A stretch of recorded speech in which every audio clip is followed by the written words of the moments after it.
বলে রমজান মোমেন মুসলমানের গুনাহকে জ্বালায় দেয়, অস্তিত্বহীন করে দেয়। কোনো গুনাহ থাকে না, কোনো গুনাহ থাকে না, কোনো গুনাহ থাকে না।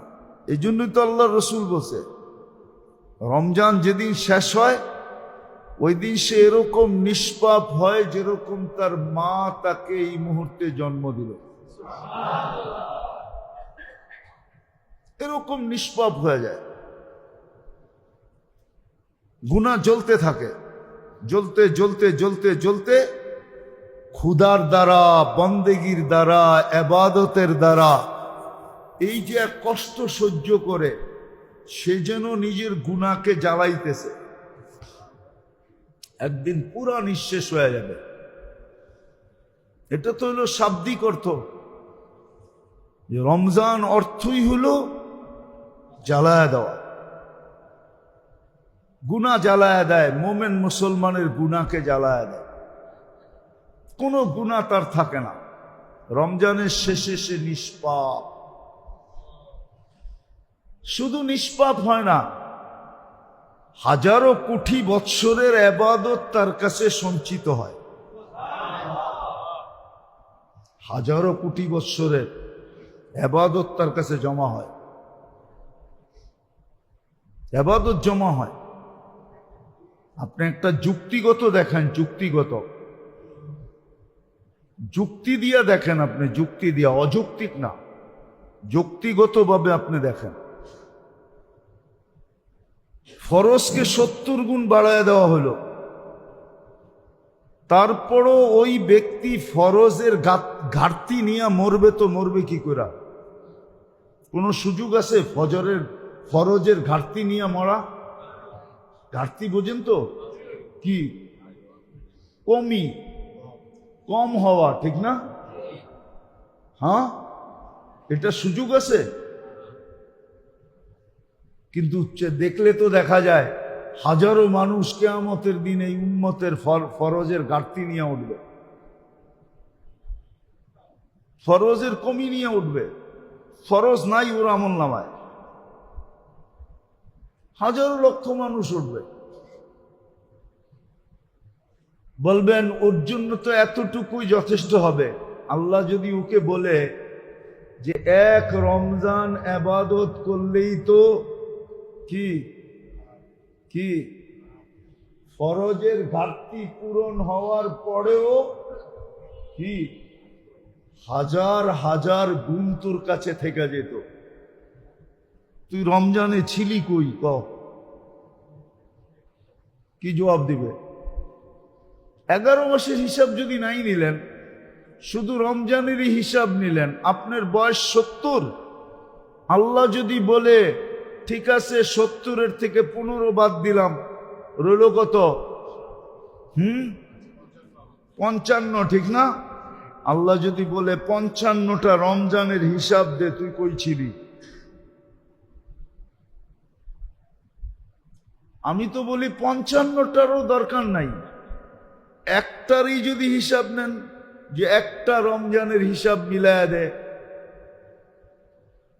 তুই ওয়াজিব গুলা কিভাবে আদায় করছিস বল, সুন্নতে মুআক্কাদা গুলা কিভাবে আদায় করছিস বল, নফল গুলা কিভাবে আদায় করছস বল, ফরজ গুলা কিভাবে আদায় করছস বল, কিভাবে আদায় করছস, কিভাবে পুরা করছস বল। ও যদি বলে আমি খেজুর বেচায় ব্যস্ত ছিলাম, ইসলামপুর আলারা যদি বলে আমরা কাপড় বেচায় ব্যস্ত ছিলাম, চকবাজার আলারা যদি বলে আমরা দৈনন্দিন প্রয়োজনীয় জিনিস বেচায় ব্যস্ত ছিলাম, চলবো না? কি চলবো না? নেতারা যদি বলে আমরা সমাজ সেবায় ব্যস্ত ছিলাম, মানুষের সেবা করে উল্টায় দিছি, ঠিক না? চলবো না?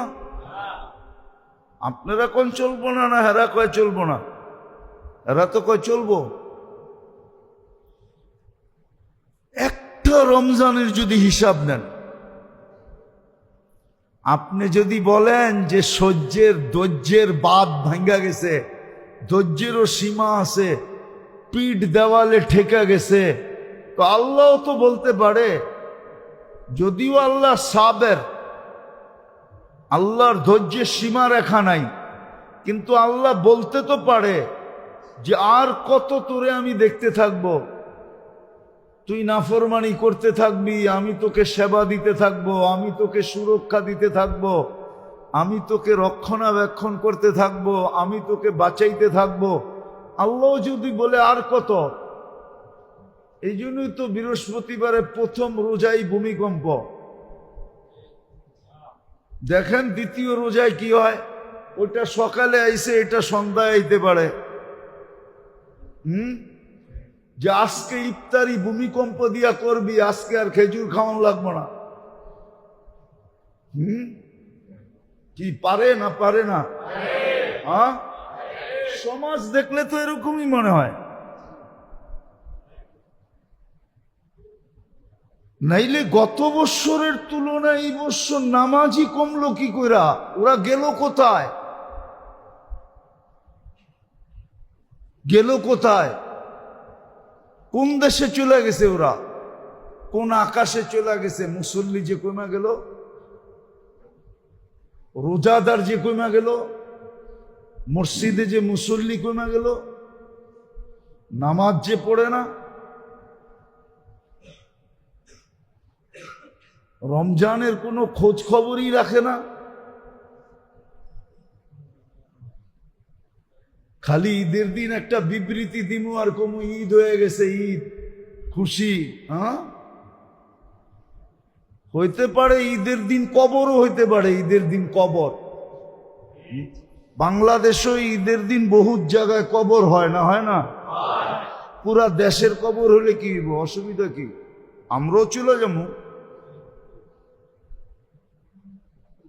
এই চিল্লা চিল্লির থেকে তো বেঁচে যাবো। আপনা করে বিরক্ত তো করতে হবে না।